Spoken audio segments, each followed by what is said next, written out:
We are back on the stream. Hello there, an extension of our Fox 2 weekend Sunday morning. Good morning, Jamie. Good morning, Charlie. Welcome to Fox 2 Detroit Live. Thanks for sticking with us. Yeah. What stood out with you today? I know, I have an idea, but go ahead. I want you to say. You already know. M Cantina was so good. Even after we had the food segment and we had to continue on with the show, the food was just lingering on my tongue. The flavors, so good. They brought some type of corn dip. What were you eating? What were you eating? Well, I'm going to tell you. The corn dip and chips, and then the guacamole was fantastic. What else did they bring? They brought some cocktails, the Rosita. I had the Rosita. You had a traditional margarita, right? I did. Those were both great. And then, what else did they bring? This is the Mexican. Yes. Why do you think Mexican food is so popular anyway? That's a great question, but it is very popular because, I mean, it's like it's on every street. There's so many Mexican restaurants and new ones keep popping up as well. But I mean, the demand is there. So it's delicious. I think so for me, it's authenticity. I go to Southwest Detroit a lot. A lot of Mexican people live there, work there, play there, etc. But I like to go off the beaten path a little bit and try to find the restaurants that are less touristy. Nothing wrong with the more popular ones. But there's some great ones that may not be as popular out there too. Yeah, there's a La Hacienda. I'll mess up the word. It's all in Spanish. La Hacienda? No, it's La Hacienda. They're gonna kill me. They have the best horchata, which we learned about horchata today. I've never had it before, so thank you, Charlie, because it's like a horchata. It's like it's like a milk rice kind of milky milk. With cinnamon and nutmeg. I mean, it's just so good. It's so good. And it was funny because he went over everything and he did really point that out. You asked if they had it and they just so happened to have it there with them. So tried it, loved it. It's delicious. I think, though, it wouldn't be bad if you warmed it up for a nightcap, but you think that's disgusting. Why, Charlie? Because warmed up milk anyway warmed up milk. When you make hot chocolate, what do you? Well, you don't like hot chocolate, so I'm not really a fan of hot chocolate anyway. But I mean, I guess hot chocolate. But the overwhelming flavor there would be chocolate. On this horchata is more of a milky base with cinnamon and maybe some nutmeg and maybe some other little spices they have there. But it's just like you have your hot tea, you have your iced tea. I feel like that's a drink you could drink either hot or cold. I'm sure it wouldn't be terrible, and I would maybe try it out there, but just going for something a little bit different when you go out there. I think that the Mexican places now, there's the Tex-Mex phenomenon. And why is that? Because these chips are easy. And when you go to these restaurants, you get a big bowl of chips. Every time. For the most part. You get those. And I think Americans they're starving when they go to a restaurant. They've been driving there. We need They've some been type thinking of about it. That's appetizer that we don't have to order. It just comes, like some restaurants do the breads or things like that. You always get some good chips at Mexican restaurants. We want to eat right when we get there. We want something. And when you're at a Mexican restaurant, what's the first thing you get? A big bowl of chips. Plenty of chips. They already have them. They just got to scoop them out, put them in the bowl, put them on the table. Boom, you're good. And that's why people love Mexican food. They're all similar in many ways. Now, and I have to admit, even the ones that are supposedly off the beaten path, the non-traditional ones, they still serve the chips. It's still an American audience. That's why I think Mexican food is very popular. Plus, it's just so easy to eat and it's so good. But beans, how can you go wrong with beans? Some people can go wrong with beans, Charlie. Don't get too ahead of yourself. You can mess up some beans now. What are you talking about there? Have you had experiences? I'm not talking about myself. Have you? Oh, no, not yourself. But you can overcook them. You can undercook them. Some, not every. Are you a bean aficionado? Have you cooked with a lot of beans? If I'm getting like some type of bowl with like, some brisket or adobo chicken type situation, I'll do some beans. But I don't really eat like black beans by itself. Do you like hot sauce on the Mexican food? Sometimes it can get pretty hot. Charlie, I don't really like any spice. We're gonna get you into some spicy. We're gonna sneak it in. It's gonna be a bad. You're gonna see me running off of the segment to get some water. If you do it, just make sure I have a hydrating drink nearby because like some horchata, maybe. some horchata, and I'll even take it cool. You don't even have to warm it up. And you'll want to ice some of that horchata. Absolutely. Oh, and also Cinco de Mayo is coming up soon. So that's what they that's talked what I was going about to as mention, well. the Cinco de Mayo. That's another thing. You asked a very interesting question, and he did a great job breaking it down. Tell the classroom, Charlie, what you asked. You don't remember? Refresh my recollection. What did I? What did I do? They all You kind of asked blend about together. Cinco de Mayo and if they celebrate that in Mexico or if this is an Americanized holiday. Yeah, and what was the answer? Charlie, am I the only person? No, I'm just It was pushing your the buttons. question. I like the buttons here. I think a lot of it, they do celebrate. No, they don't celebrate. Only said two two places. in There we go. all of Okay, we were Mexico. both there. We were Mexico's both a on the same gigantic country. interview. And only two little places do they celebrate Cinco de Mayo. One of them is in Mexico City, which is and probably then- the biggest tourist area of the Yeah. world. And then one little dinky little town where the battle was formed when the Mexicans beat the French.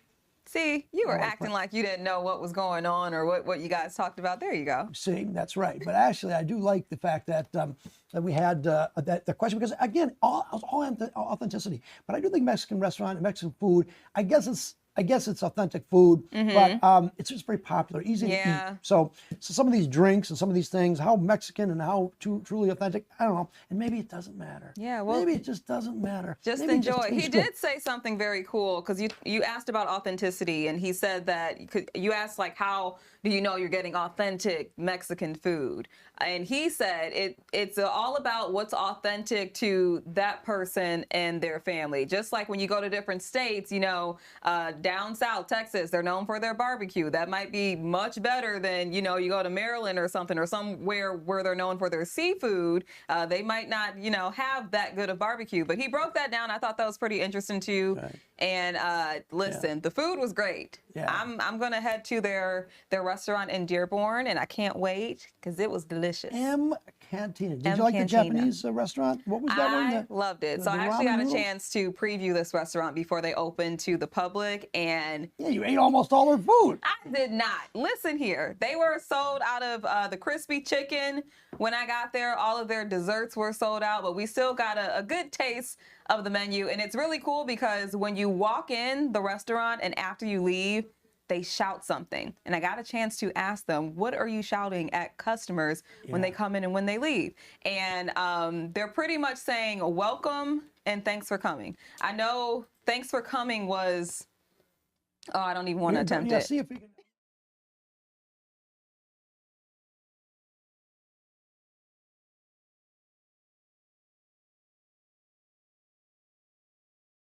Something like that was welcome. And Opa! not Opa, No, it Charlie. wasn't. It No, wasn't. not Opa. It was wasn't Abu Opa. Gathu or something like that. Well, I don't know. after you and Lori Pinson ate the place out, they probably said, "Don't come back."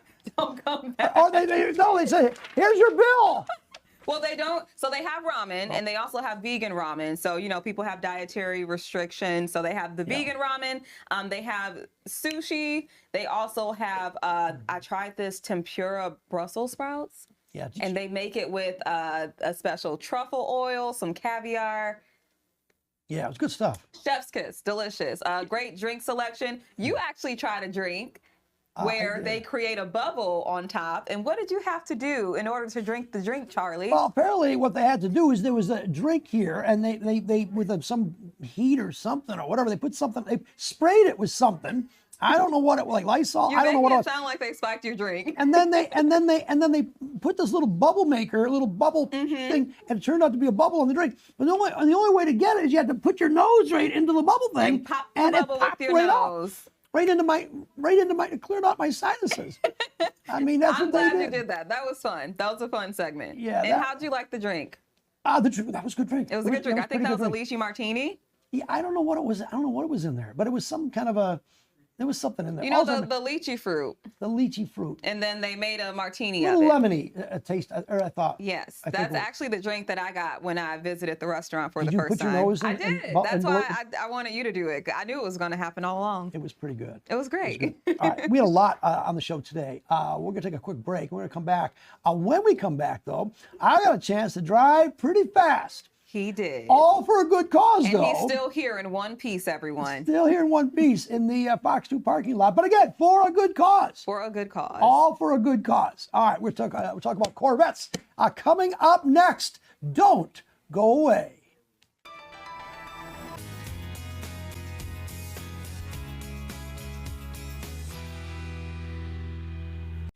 All right, we are back on the stream. Happy to be here. Welcome back on this beautiful Sunday morning. Pistons are playing a little bit later on. Tigers are playing today. It's a big sports. Are you going to watch Pistons today, Jamie? I'm going to try to. I know my husband will probably want to watch, so yes.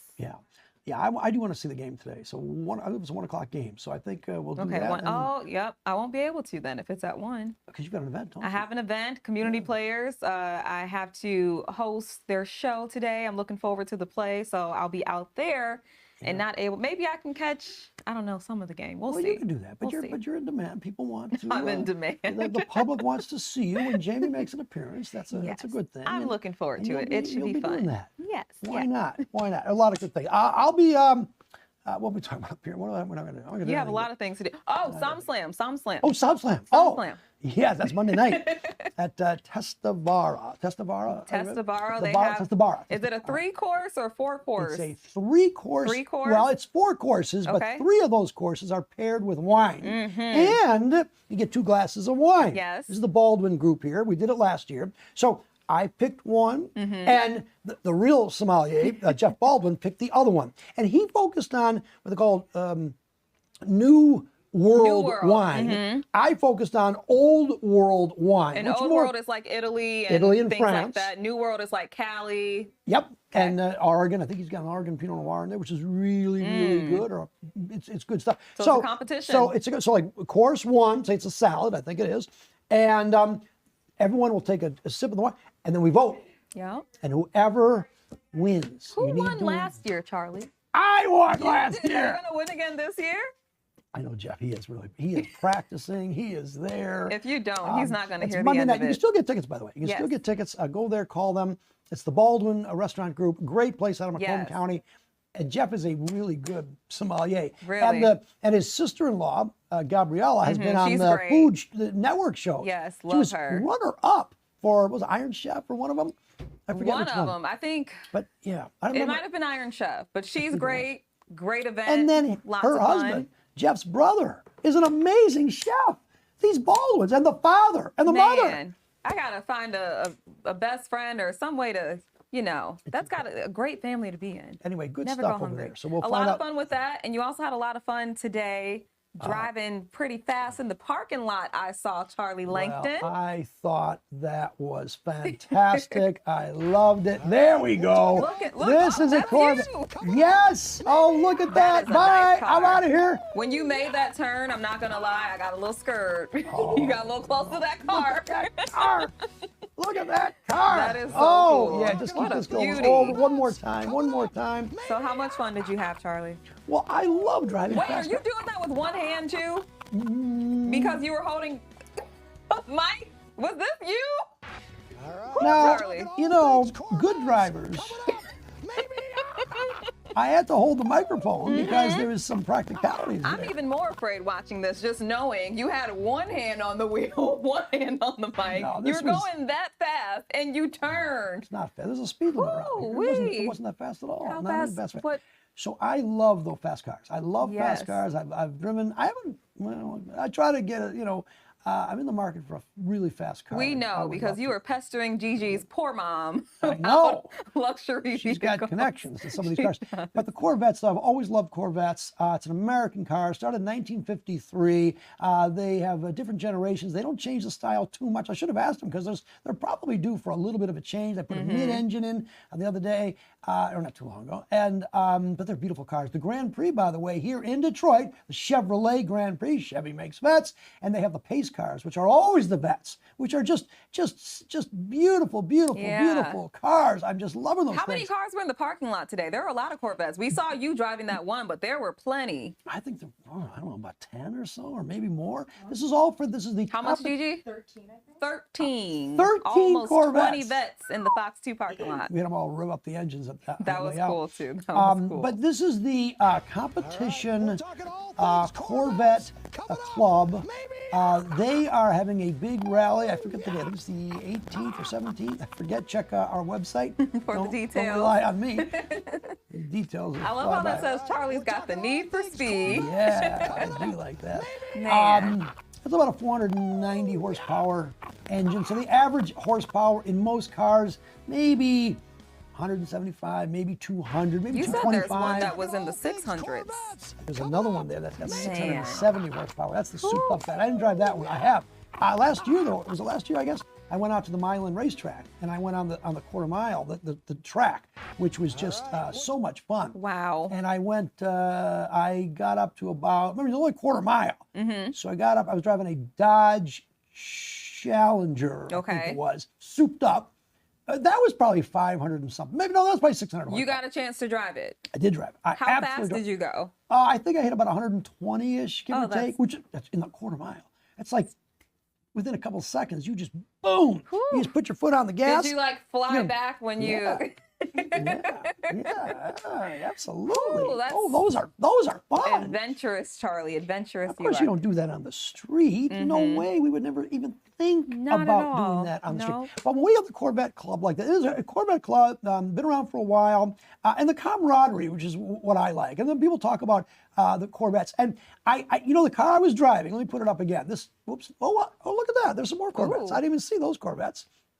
Look at those Corvettes. Oh, I see some old school Corvettes. Yeah. Some new school. So they do them by C1, C2. C means century or whatever. I don't know exactly what it means. But the C1s are the 1953 to 62, I think. 1962. Those are old ones.